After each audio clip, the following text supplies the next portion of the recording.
Hello, good afternoon, good evening, good morning, all the things depending on where you are in the world. And welcome to this month's ID update with me, Tom McDowall, and my wonderful co host, Heidi Kirby. We need to open with an apology. I have failed to organize the nice virtual studio and title sequence that I promised last month. It is actually nearly there, but my plan to finish it today went sideways, shall we say. So that will be a special treat for next month. And we'll see how many more months I fail to do it for, and you can kind of tell me each month how long it's been. We'll have a little counter. There we go. Months of failed promises from Tom. But thank you for joining us. We have, I think, got an interesting show today. I think. Heidi, how have you been? I've been well. I think we might have an interesting show. I guess it depends on what other people think. I think we'll find it interesting, as we often do. Absolutely. So we've done a couple of weeks now of talking about kind of AI and skills and that sort of stuff, and we wanted to discuss something a little bit different. But before we dive into it, we've got a couple of interesting news stories that we just want to whip through and discuss ahead of diving into our main topic, which is our industry's relationship with failure, both as a concept maybe and as a more practical personal thing as well. Heidi, I think the first news topic was actually put in by you. So do you want to lead us off on that one? Yeah, so when you say we spent a lot of time talking about AI, we want to talk about something different today. And then the first thing we start with is a news story about AI. Sorry, not sorry. But it's a good segue as to why we're not going to spend the whole time talking about it today, right? And it's an article about how Apple researchers released a, quote, damning paper that pours cold water on the entire AI industry. And what it basically, to TLDR it for you, it basically says that the more complex reasoning you place before AI, the more it panics and doesn't know what to do with it and freaks out and either can't do what it's being asked to do or just completely hallucinates confidently something incorrect, right? And so it's not only is that happening, but I think you're going to talk about the MIT study that came out too on the human side. This is on the AI side. There's this article kind of has the tone of, have we hit the wall, right? Like, have we hit such an obstacle that we have to now pause and say, wait a minute, we should not be moving forward with this technology until we know more, until it can do better, until we go back to the drawing board effectively. So, there's limitations in the computations, there's limitations in the sustainability, there's limitations in the accuracy of the information. So we're kind of seeing what I'm seeing across the board throughout like the sentiment is kind of like the pendulum shift. Like everybody was so super excited about this. And now we're just like slowly coming back the other way. And everyone's getting really skeptical, which I think has good and bad points. Yeah, I think this is an interesting one because I saw it and I immediately thought, oh, it's good. There has been a tendency in a lot of research to focus very heavily on, isn't AI wonderful in all possible ways? Which never quite rings true, right? There's clearly an agenda, and a lot of that's because it's vendor-sponsored or vendor-led. Now, undeniably, Apple, for one thing, is a significant vendor in the space, who is, shall we say, on the back foot in this space. So we do have to read a little bit into the, just as certain vendors, OpenAI, etc., are going to say, hey, AI is fantastic. A vendor like Apple that is usually very market dominant, who is miles behind the competition when it comes to AI models, are probably going to suggest that the AI models aren't as good as we think. So there's a little bit of the opposite end of that. But the interesting thing for me on the Apple paper, followed by the MIT one, was the fact that it came out, was picked up, and because it was not anti-AI, it was a knock against AI. If you, especially the headline, Notably, even the paper uses surprisingly emotive language.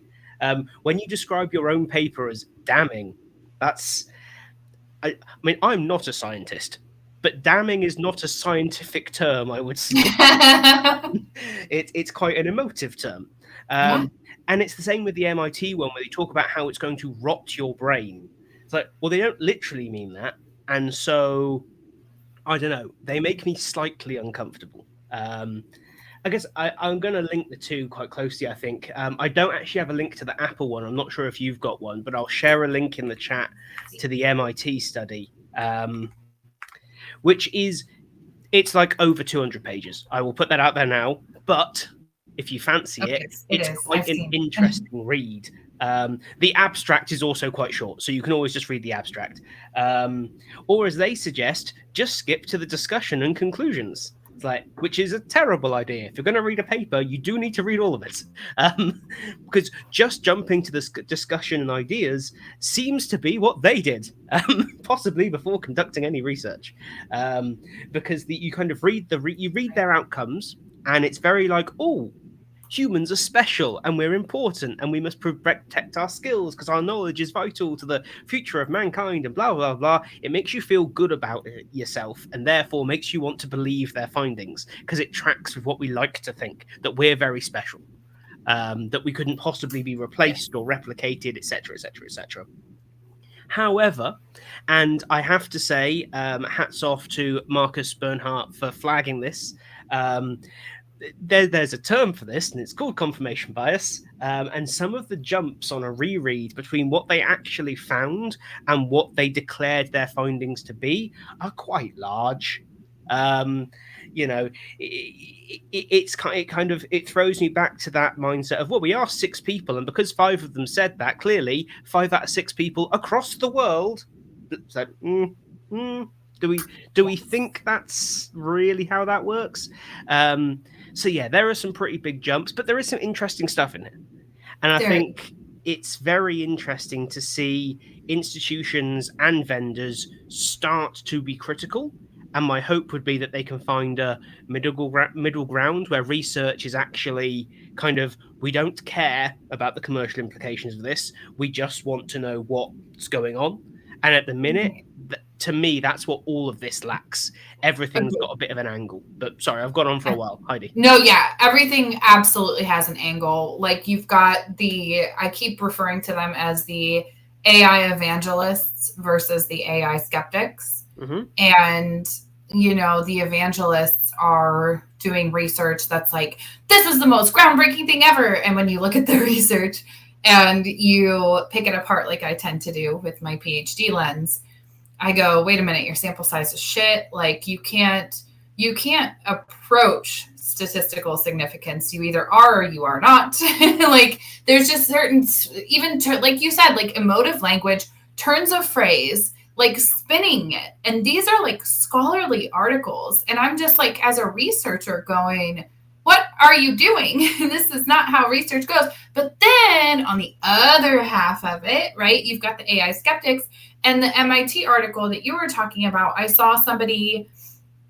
person with a PhD repost that article and say, AI is wrong, basically, in not so many words, and then post a 3D image that was basically, if you're old enough to remember this is your brain. This is your brain on AI. Any questions, right? And like this graphic of like 3D brain image with like no activity versus 3D brain image like normal.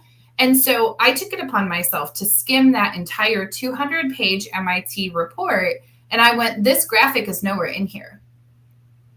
And so I called the person out and then promptly blocked them and said, you should be ashamed to have your PhD and be reposting something that's not in the actual research that AI just made up to support you summarizing somebody else's research. You should know that you're skewing their data by doing this. And you know better. We don't do a Hippocratic oath as PhDs, right? But we do ethics courses and we do things. And I've had problems with people whose research I typically respect when they start talking about AI, because it get like they lose. It's almost like they sell out, right? I think there just seems to be a bit of a general loss of perspective on this particular topic. Everyone seems to be in either the for or against camp, and far too few people are in that kind of, positive skepticism. Like, I'm not just going to believe it, but I would like the world to get better. So my hope is that, of course, AI will improve things in certain ways and blah, blah, blah. But with any new technology, we need to hold on to a certain amount of helpful skepticism. It's no good just saying, if there's not rock solid evidence of absolutely everything, I will reject it out of hand.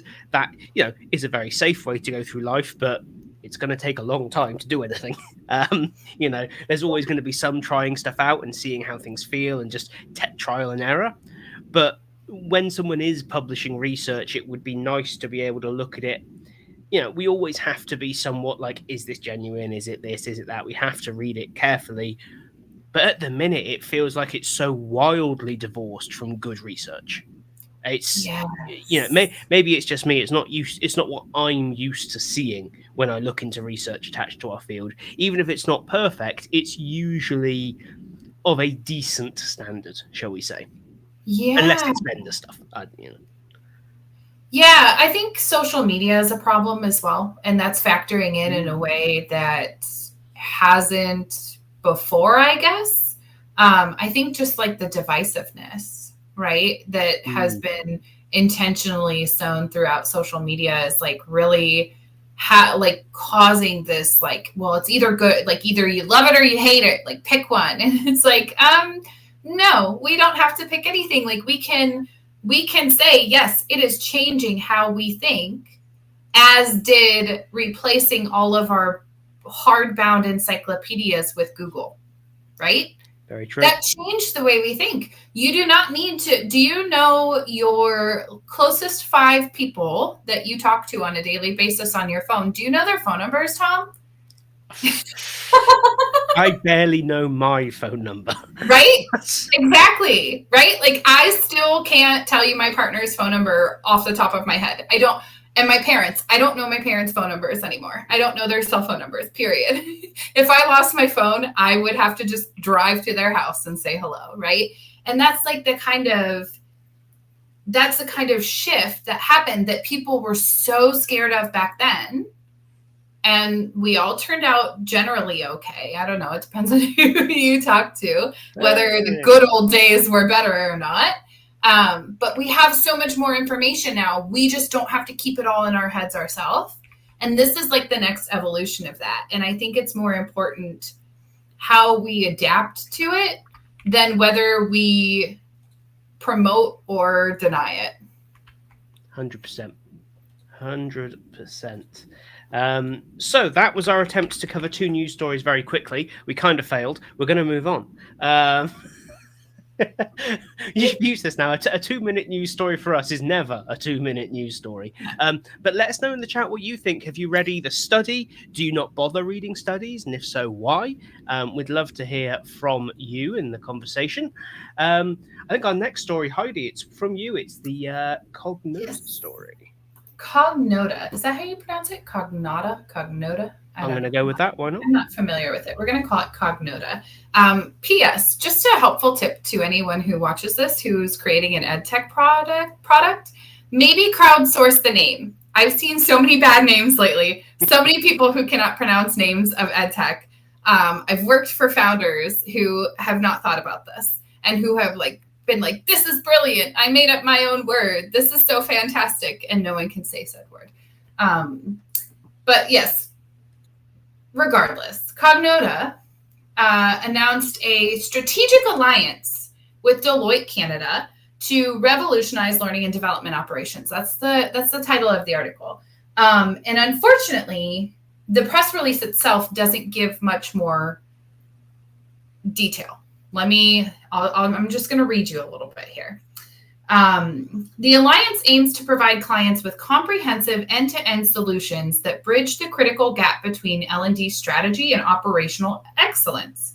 By integrating Cognota's platform, which streamlines workflows from training intake and project management to resource allocation and impact management, with Deloitte's advisory services. The alliance will empower L&D teams to enhance efficiency, gain unprecedented operational visibility, and demonstrably prove their contribution to business outcomes through robust data analytics and ROI measurement.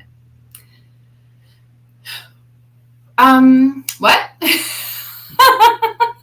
And I bring this up to say, what?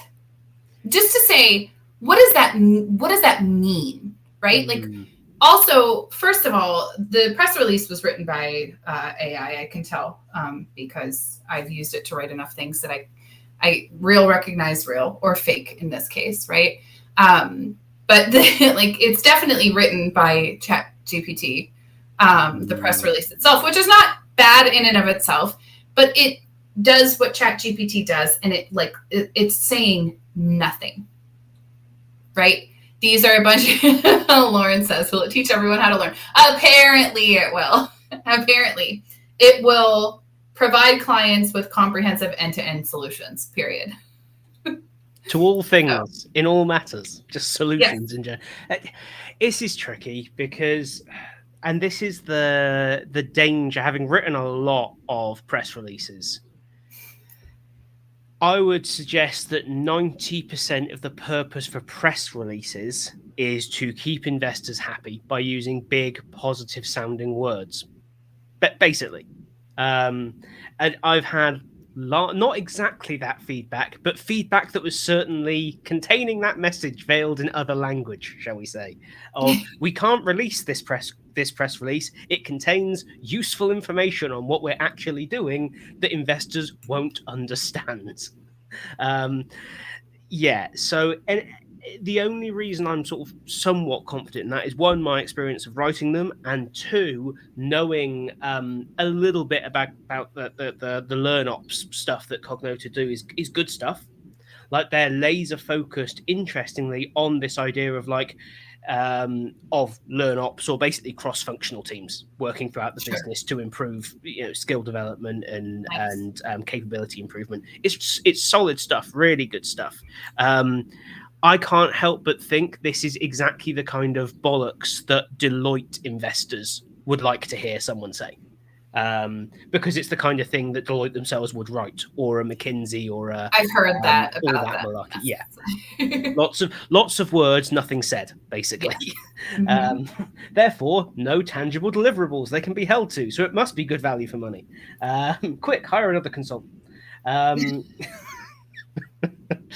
Yeah, but I mean, the Cognota stuff I think is cool. I quite like what I've seen of them. The couple of chats I've had with people that have been around the platform will rate it pretty highly, or as highly as anyone rates a platform. It's a bit like Microsoft told, would you recommend the operating system? We need you to understand no one recommends operating systems to anyone. But yeah, it bugs me. They still talk a lot about ROI as if it's something they can actually measure for L&D's efforts. But I guess what bothers me is deeming yourself revolutionary and then saying nothing revolutionary. Yeah, it is a bit like those who decide that they are an expert and will announce thus to the world, and the world will just have to take their word for it. It always, when people do stuff like that, it always just reminds me of The Office when Michael Scott declares bankruptcy and says, I am bankrupt. I'm declaring bankruptcy. And everyone's like, Michael, that's not what that means. That's not what they mean when they say declaring. Yeah, it's tricky, isn't it? I think there's I would love to be in a space where you could read press releases and understand what people are doing. I tend to find that press releases aren't for us, are they? They're for investors, they're for VCs, they're for people who are tangentially involved in the industry but have never actually done any work in it. Is how I tend to think of who that's aimed at. So basically, then the recap here is just stay tuned, because apparently Cognota and Deloitte are revolutionizing L&D. Yeah, It's like, those of us that work in the space are unlikely to see any impact from this, but in some corners there will be big changes, blah blah, and it should be, I think, despite my general lack of time for the big consulting agencies within themselves, as opposed to the companies for whom they do work for, like Deloitte especially does have a track record of doing cool stuff in terms of their personnel development within Deloitte. Really cool stuff. So I think, that hopefully there'll be a case study, and that would be really interesting, because I think to my knowledge, there are not a vast number of great case studies of really well implemented cross-functional L&D functions. Not done properly anyway. When they are, they're kind of a bit, wishy-washy, shall we say.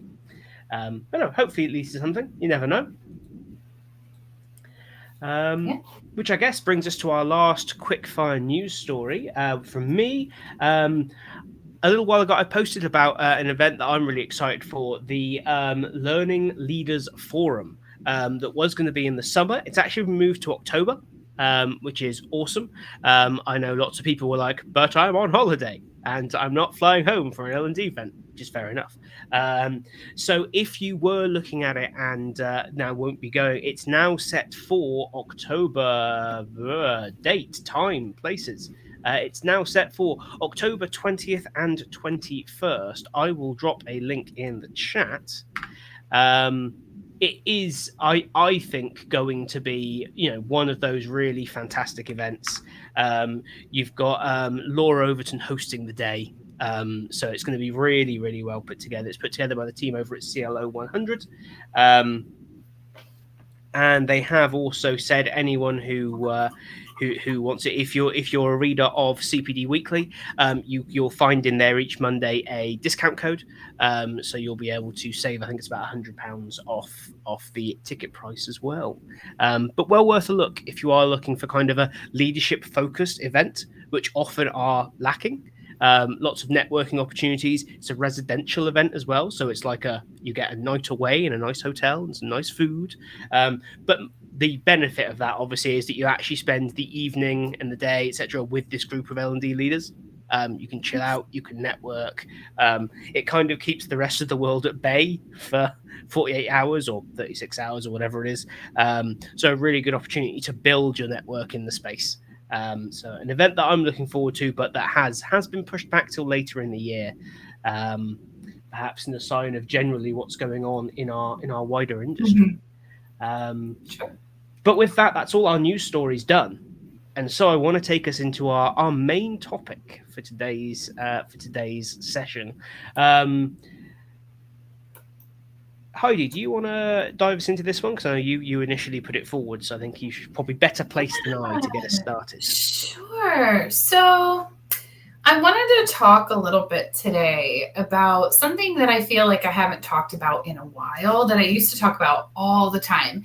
And it's how do we learn things in our personal lives, like in our real life, right? How do we decide to learn something? What do we do to learn whatever it is that we're trying to learn, whatever it is we're trying to accomplish? And then why the hell are we not applying that to our workplace when we need to learn things, right?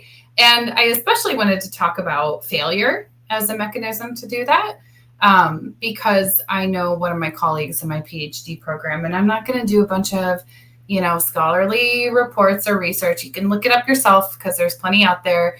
One of my colleagues in my PhD program studied how failure is a great teacher, right? And basically how creating opportunities as an L&D team to fail where it's contained and in a safe place is really, really beneficial for learning. I mean, there are people like people who train surgeons, people who train pilots who do this often because they have to, right? Because it's high stakes, but doing it in a low stakes environment is still good too, right? Because it still has something to offer. So I guess I kind of wanted to start the conversation with think of a time, maybe I'll just ask you, Tom. think of a time recently that you made a mistake or had like a failure. It doesn't have to be a big one. It doesn't have to be embarrassing or anything like that. But, you know, that you messed up and it course corrected you so that then you were not going to make the same mistake again.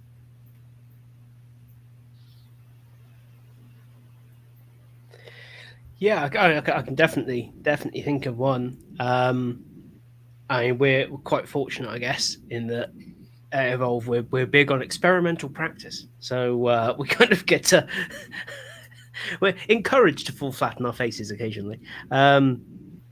So we ran for the first time a new set of workshops as part of an expansion to our competent creator scheme, for the first time, including podcasting. Yeah. It didn't go very well, shall we say. It was that classic example of got a good understanding of it, done it a lot, so we will just take what we know, shape it into what we know works well as a workshop. There was a lot of we know this works, so we'll just. We know this works, so we'll just.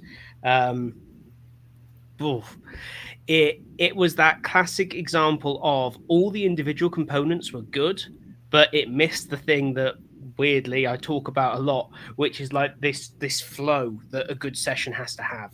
These I often compare it to like a stage production. There need to be acts and story beats and arcs that people can follow through and things like this, and they just didn't land. And we've all been there where you're in the room, you're running this, and you can feel that this is not going well. It's not but in flight, there is very little you can do to change this, especially when realistically the whole premise is that you spend the time learning to build the thing by building the thing. Sure. And so once you're into that kind of pretty much day-long activity, it's very difficult to change it on the fly. So yeah, we basically we were able to do a bit of a kind of especially at lunch. This is actually why we don't deliver alone. We always, when we're doing in-person delivery, especially with this, we deliver with at least 2 of us there, ideally 3, because that way 2 people are in the room but not delivering. So they've got a really good feel for just how shit this was, and how much it was not getting where we needed to get.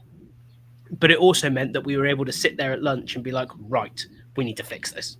How do we change this? How do we do that? We pulled it back to it wasn't terrible, but we kind of flagged after the session, we need to come back and basically fix this. Sure. This isn't working. This didn't land well, and we had to do a bit of a black box meeting, which we haven't had to do in a while. For those not unfamiliar, the idea of the black box meeting is like the black box in the airplane. When it goes down, it records everything. People come together, they figure out what happened. We do a similar thing. If we only do it if something goes wrong. Like if we do an experiment and the experiment says, "Hey, this is a bad idea," that's fine. That's just that's a positive outcome. Whereas this was no, we think this is a viable product. Nope, not in that format. It's not. So it was a proper black box meeting of right. We know this is bad. So what's bad about it, and why is it bad, and all that kind of thing. Doesn't mean it didn't sting. You still had to stand there and deliver a bit of a workshop that was just not going well. Yeah. But there we go. So there's a good recent example for me of it going horribly wrong. Yeah. So if you had a pilot or something where you could have done that on such a smaller scale, right? That may have been a learning experience rather than oh shit, we need to do this, right? But I think that's, certainly for us, that we very much treated that as a pilot. Sure. For us, that was, when we're doing something like that. Sorry, I should have provided a bit of context. It wasn't sold to the client as this is a tried and tested solid part of the thing. They wanted it added to the program. So we were like, well, hey, we can try and figure something out, blah, blah, blah. We'll treat this as a pilot, etc. So the expectation was set that look, we think this is going to be solid, but, we don't know. We've never tested it before. So, that those suitable expectations were set. Good. So it's not like you were going to a conference and doing this as a session. And no, there's a line between willingness to fail public and actually taking the piss. Sure. And I think conferences are a really good example of this. Is they are not a suitable space, I don't think, for trying something out, not unless that is the stated objective. You know, I think people come to conferences expecting to learn from you in some way. And I'm not saying it has to be sage on the stage, perfect in all ways, but people pay quite a lot of money or take a lot of time out to go to a conference. And I think if you're lucky enough to speak at one, you owe it to them to, you know, basically know your shit when you're on stage. Not be going, well, I looked this up yesterday and ChatGPT said, which is, you know, or like your index cards fall and you're like, I have no idea what to say. yeah, exactly. Or read from the slide is always my favorite. Here is my slide of text that turn around, know, but I'm going to read it anyway. Away from the audience. It's I like that. Yeah, I think choosing the right place where failure is not.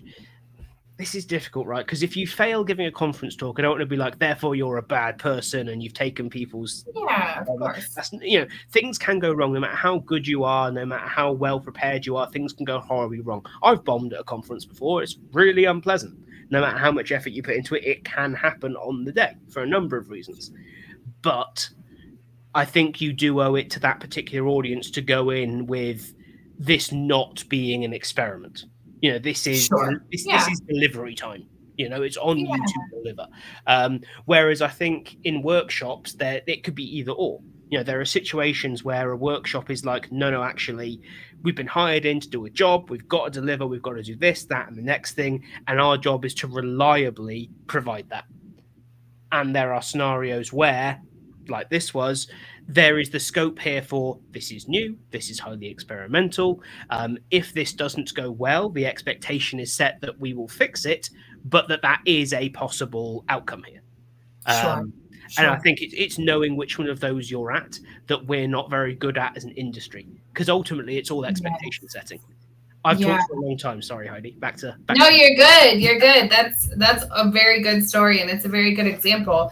And I think too that like we don't just mean failure in like, oh, we're going to try something new as an L&D team too, right? Like when we talk about failure, because that's one example, right? But when we talk about failure too, we could just be talking about you create a branching scenario where there's no good path, right? Like, especially if you're working like in customer service, right? If you've ever worked dealing with the public, anyone, everyone, like you can be doing your perfect job, right? You can be doing everything right, greeting people with a smile, like whatever it is, and still get shit all over, right? So creating a scenario where that's the case makes it more realistic, right? And that's what gives it the power, is because when you're faced with that situation in real life, that old curmudgeon that just doesn't care and wants to ruin your day, if you've already practiced that situation in a safe environment where you can like kind of play with the different responses to see what happens, and you feel more confident, it doesn't matter the fact that humans are unpredictable and that the scenario may not have perfectly properly laid out what happens next, right? That's not the point of a scenario like that. The point of a scenario like that is getting you comfortable with setting boundaries, or, you know, like having those difficult conversations, or whatever it is that you're setting up as kind of like that point of failure. So if you write a, you know, branching scenario where there's no good answer, sometimes that's really effective too, because it's like sometimes there is no good answer in what you're working on. But I think the other thing, when we integrate failure into L&D, what we do and what we see, especially if we look at what it looks like in our personal life, right? As I think it gives us the opportunity to self-reflect on how we handle failure, which is equally as important. So one of my recent failure stories, like all my stories about me learning in my personal life, has to do with fixing my car. And I was replacing the air intake hose. It's just like a big hose. It's just connected in only 3 spots. And I was like, this is going to be a 15-minute job. Me and my dad are just going to like get it done and just be speedy. Like we got both ends off. And then like I got the new air intake hose out and realized that the plastic part that's connected to the old hose doesn't come with the new part. And we have to detach it. And it's like, it's in there. And so like my dad and I are pulling this thing every which way, trying not to break the plastic, of course, because we need it. And like, I give up. I'm like, my car is ruined. I'm going to need a new car. Like everything is wrong. We're going to have to put the old one back in. Like I was just, I gave up, right? I got frustrated and gave up. Meanwhile, my dad goes into the garage and gets like, what is it? Like, I don't know, string and cable, I don't know, cable ties, duct tape, whatever. Like, no, he grabs a piece of string and then he gets, I forget what else, but he basically ties the string around the plastic in such a way and then ties it to the fence and then pulls the hose. And after a minute, like he gets it unstuck somehow, whatever string contraption he made. I don't know. But I was just like, his way of dealing with failure was so much better than mine because but also it wasn't his car, right? Like in my head, I was like, oh my gosh, I'm not going to have a car. I'm not going to have transportation. I'm not going to be able to get a car loan. Like, like I was like, I'm done for, but because it wasn't his car and he was able to pause and go, oh, wait, hold on. There's other things we can do here. Like we were able to solve it and figure it out. And I think that too is what you encounter when you fold in that failure in a safe place, because especially depending on where you work, you may not feel comfortable experimenting in your everyday work. You may have a pretty punitive workplace, right? And you may be encouraged to hide mistakes. You may be encouraged to, blame them on other people. Mm-hmm. Yeah, it is. It's interesting, isn't it? Because for a while there was this real thing, and I think predominantly it was a LinkedIn thing, I've got to say, or in a social media thing and conference thing, actually, of failure being viewed positively, that organizations needed to embrace failure, etc., etc., etc. And for me, it always lived in the same camp as the bring your whole self to work nonsense and all that sort of well-meaning, very well-intentioned, but ultimately not real world aligned stuff and messaging that existed in our space and still does, to be clear. Because in most organizations, failing is not okay. No, not for anyone, unless, of course, you have a C at the start of your job title, in which case it's expected and you get a bonus. Yay! Yes. It's just that for most people, that is the experience of the modern workplace.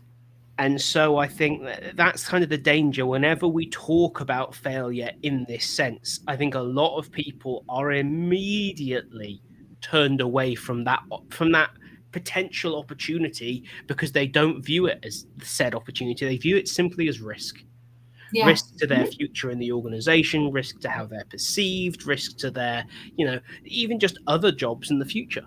I think there's such a fundamental problem there that I do wonder sometimes if we would be better off kind of not thinking about failure and not including it in our thinking, because it will happen regardless, but thinking about how we define it, how we talk about it, all that kind of thing, and maybe just moving away from that particular language, because it, correct or not, it carries so much baggage at this point. A good example being, I remember creating a branching pathway, like you were saying, for a scenario where a customer phoned up because there had been basically backflow, i.e. sewage had backflowed into someone's property. there is nothing you can say or do that is going to end that call with them being happy. I hope you have a great day. Yeah. Their home is full. How are you doing? Like, I don't care how good you are at your job. You know, in the pretend world of this e-learning, if you followed the right path, they would totally recommend us to family and friends for future. It's like, what planet was this script written on? Yes. Yes. You know, and that to me is more where I think there is something we can do now with the idea of failure. We can train people to expect the fact, managers as well, by the way, and organizations, that if you are handling complaints, the goalpost is not that the customer thinks you're brilliant and is happy at the end. It's that you meaningfully resolve the issue. Because there are times where I've gone to a company with a complaint. They have resolved it. I'm not happy because I still had to complain and I shouldn't have had to. Now, they've done a perfectly good job in this instance, but I'm not happy. And so to set that expectation is unfair on them. It gives them something they can't possibly deliver, Yeah. And I feel like that's more where this particular area, to me, I think we can have a big impact on that. We can think about the realistic sort of state of failure in the content we create and how we demonstrate it. What we can't control, unfortunately, is the wider conversation about failure in role within the organization, where I think actually it's still pretty bad, I would suggest. Yeah. No, I agree. And I think you have to be careful even when folding it into your L&D projects, depending on the culture of where you work, because in some places they don't want to talk about failure at all. Like, they don't want to offer that as a solution. And you mentioning the people who dealt with all that shit, literally, that's what I would do. If I was the customer service person, I would probably make a couple of shit jokes and to try and get them to laugh. And then if they laughed, I would call it a success. And that would be the only bar that I would want to set. Like, here, I got to talk to my boss. I'll tell him you guys are going through some shit, or, something like that, where I would make a joke. Anyway, but it made me think of recently, I found out that I was paying 2 separate mortgage insurances because the account that I tried to cancel did not cancel. And so I was paying for 2 separate home insurance accounts. And so I reached out to my mortgage company and I reached out to the old company that was supposed to cancel the plan and was like, you guys need to figure this out because I canceled this. It should be gone. And now I've double paid. And one place was like, oh my gosh, we're so sorry. We'll cancel it right away. We'll backdate it. The only thing we might need is like a copy of your new insurance to show when that started so that we can just make paperwork. The other people called and left me 3 separate voicemails, basically telling me that they could do nothing and that I would have to talk to the other company or to the company itself. And I'm like, why did you even bother to call to just tell me that you could do nothing then? I got your first voicemail and I went, I'm not calling them back. Like, whatever. Well, I'm figuring it out over here. Right. But it just goes to show that, like, you're right. Like, I may not have been happy either way at the end of the day because it took probably 6 hours out of my life to sort that all out when I did nothing wrong. Right. But it's like that the response was the difference to me. And for the mortgage company that I already thought was kind of shit to be like, there's nothing we can do on our end.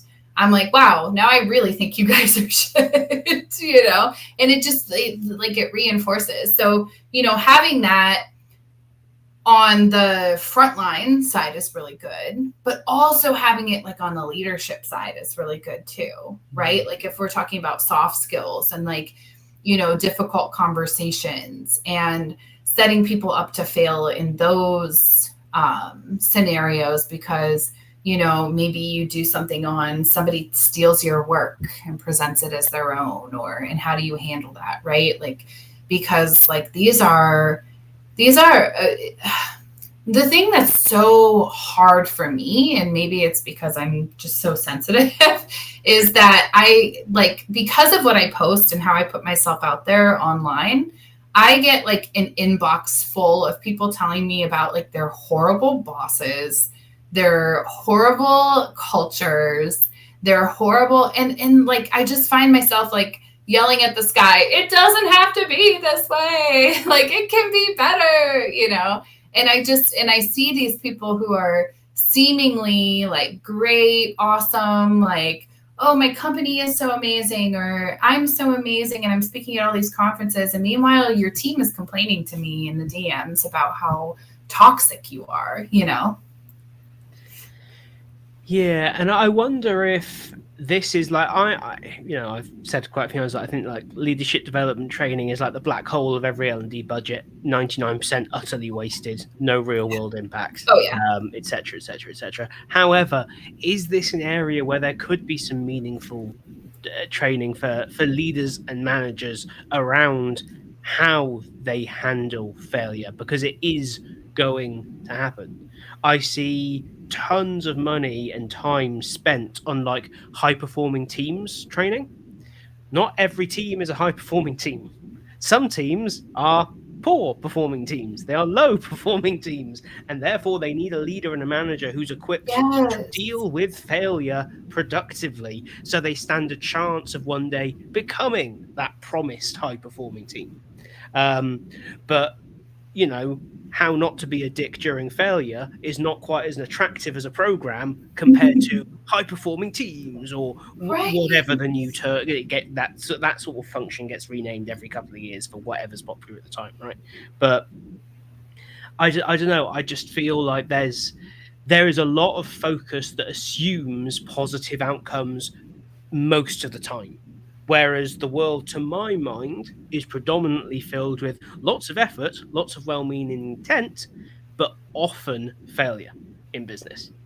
And so, if managers are ill equipped to deal with that, we're kind of setting our wider organizations up for failure by equipping our leaders to do feel good, everything's gone well stuff rather than failure. I don't know, just a thought.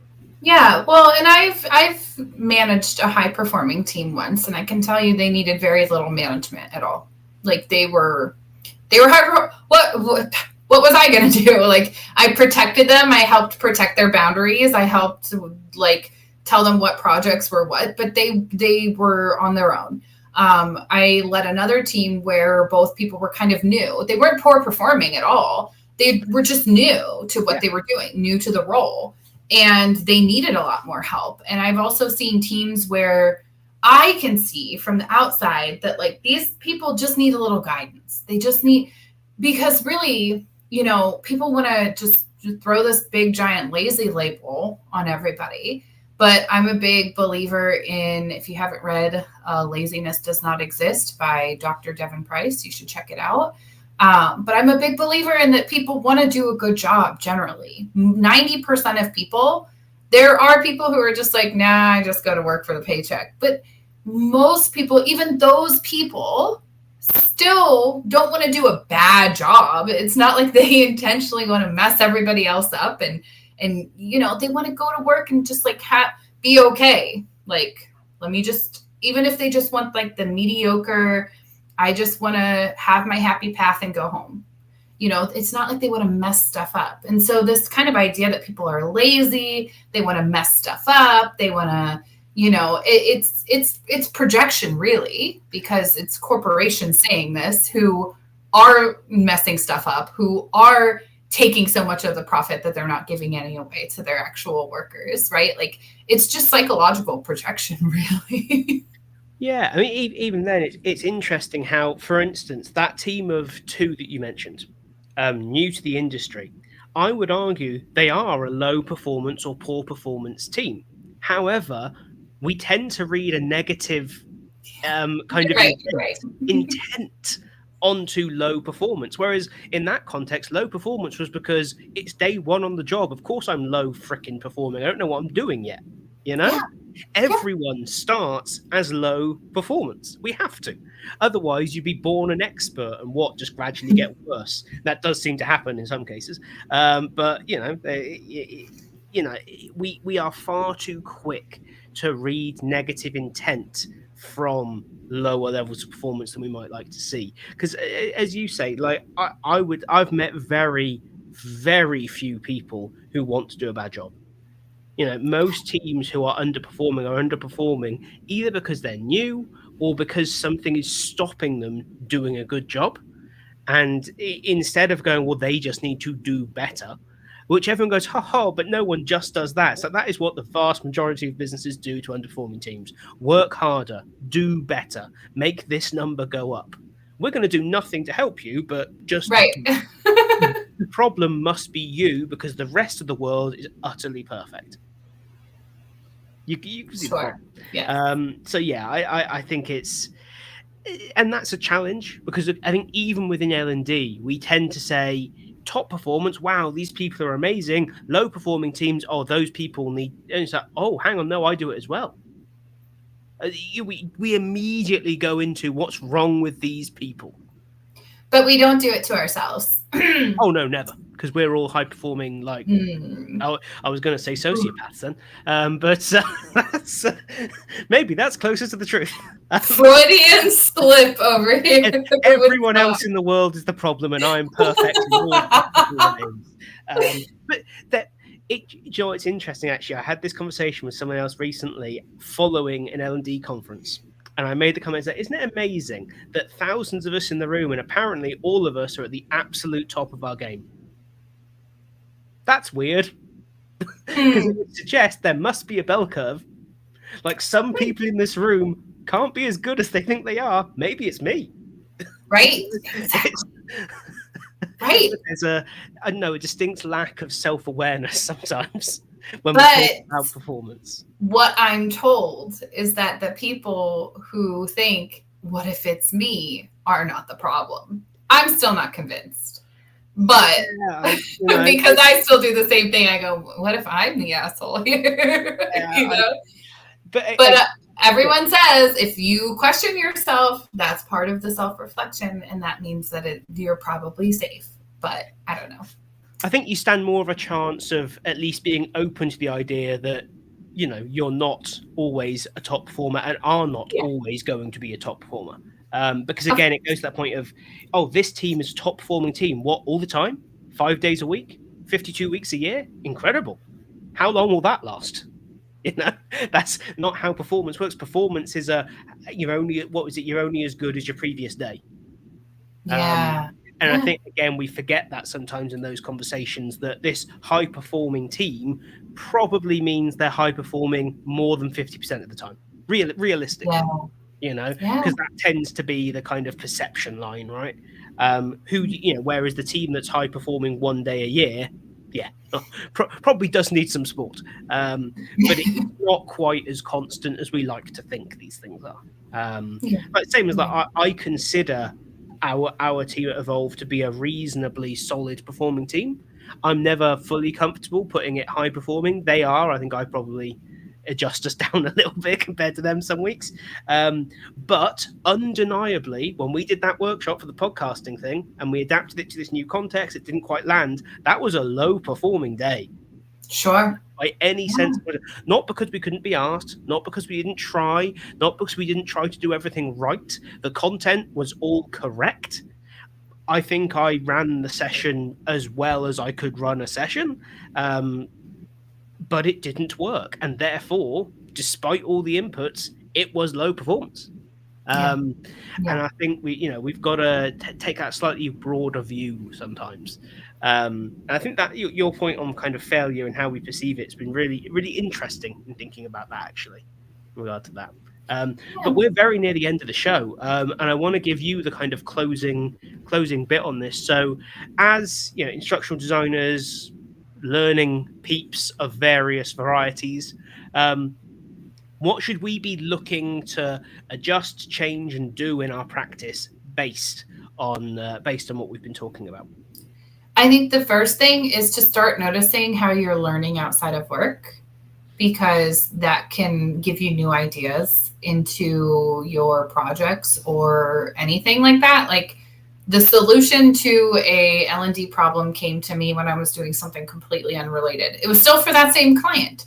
It's just they were working with this like cumbersome form, and I was like, what am I going to do? And as I'm filling out my invoice and I send it through DocuSign, I go, light bulb.